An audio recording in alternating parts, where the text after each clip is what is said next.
If you look back in the education process and model the last 60, 80 years, not much has changed.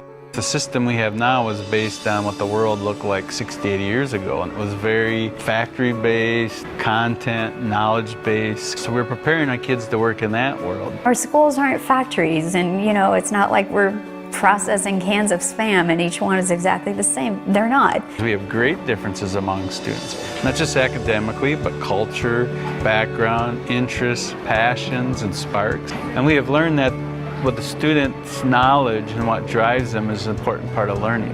So that changes the whole model of teaching. So the new model is you take into account a person's culture, their beliefs, their interests and passions, and you integrate that in the classroom because it adds to the richness of the classroom, and it also ties in passion in their learning, and I think that's better for everybody. Our kids and businesses are competing with people all across the world. The real world is teaching us that kids are successful and adults are successful when not only do they have the knowledge, but they're applying it in a strategic context for the now and in the future, and how do you capitalize that knowledge working with other people.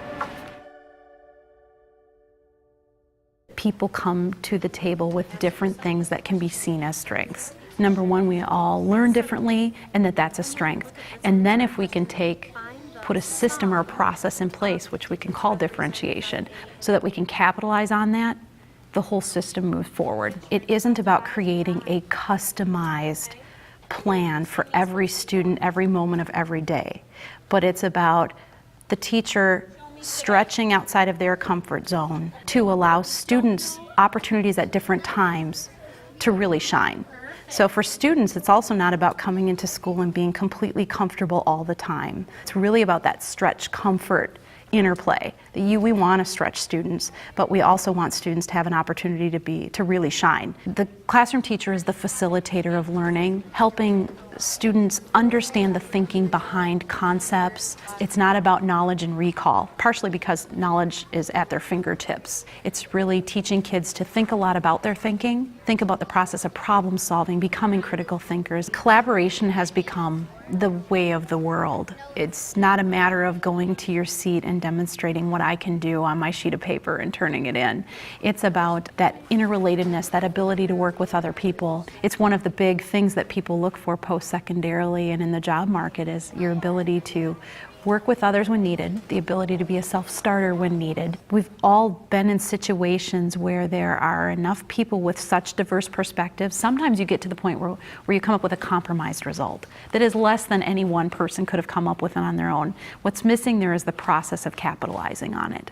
So if we have a process to capitalize on the diversity, we come up with an outcome that's better than any one person would have come up with. So if we start teach students and teachers the skills of capitalizing on that, we're kind of unstoppable.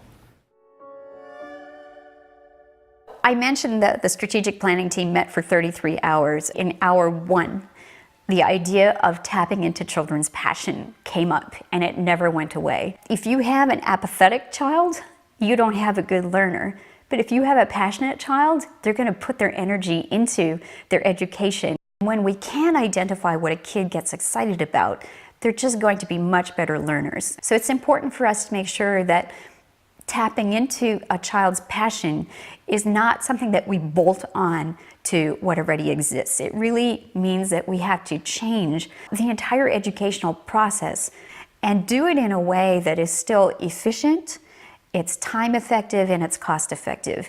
We don't necessarily have to look at a class of 30 children and say, I need 30 different ways to teach these 30 children because, frankly, your teacher's head will explode if they need to do that every day. All of those kids can come together around one project, and they're all tapping into their individual passions. But the teacher is not necessarily having to now work with 30 different projects, but everybody is working to their strengths and their passions. What I've just described is, frankly, how we as professional adults operate as well. And that is what we frankly mean when we say 21st century learning.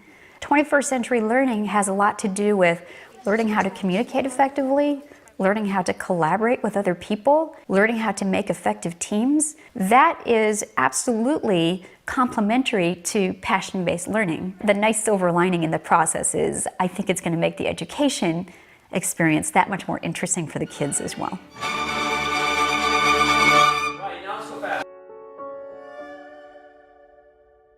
We're going to make sure kids have the academic skills and background, that they have the personal skills, whether it's working together, people in the community, and we're going to ensure that kids have those experiences. I was a strong advocate for partnering parents and children in the community and administrators, because I feel like children will have a better opportunity to feel success and to feel good about themselves when they have that support at home, in the school, when that support's following them everywhere. Adults hold that higher expectation for children because they know if something looks like you're falling through the cracks or if something looks like you're really going to be successful. There could be a lot more partnership and a lot more mutual understanding of the students with the community and appreciating the community, as well as the community appreciating the students. Every student every year is going to have a community-based project and going to have service learning where they're reaching out to the community, connecting with experts in the community, and providing a service to the community. I think that if students are able to go out and learn on their own with other students,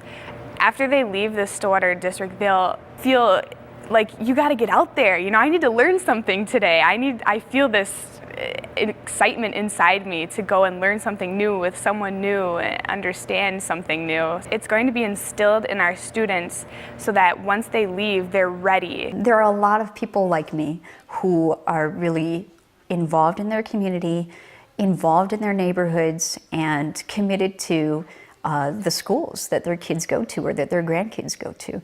So that's been really nice to see, and that really reinforces for me the feeling that Stillwater was a great place to come and live. If you have a sense of belonging in your community, it's a lot different than just a school setting. You feel more a part of something bigger. It's a big change. We're asking the community to come along with us to make some changes for the good. We're here to grow, change, expand horizons. That's what education is about. And we're doing whatever we can so that child's successful, whatever pathway that might be, whatever direction they want to go to as an adult.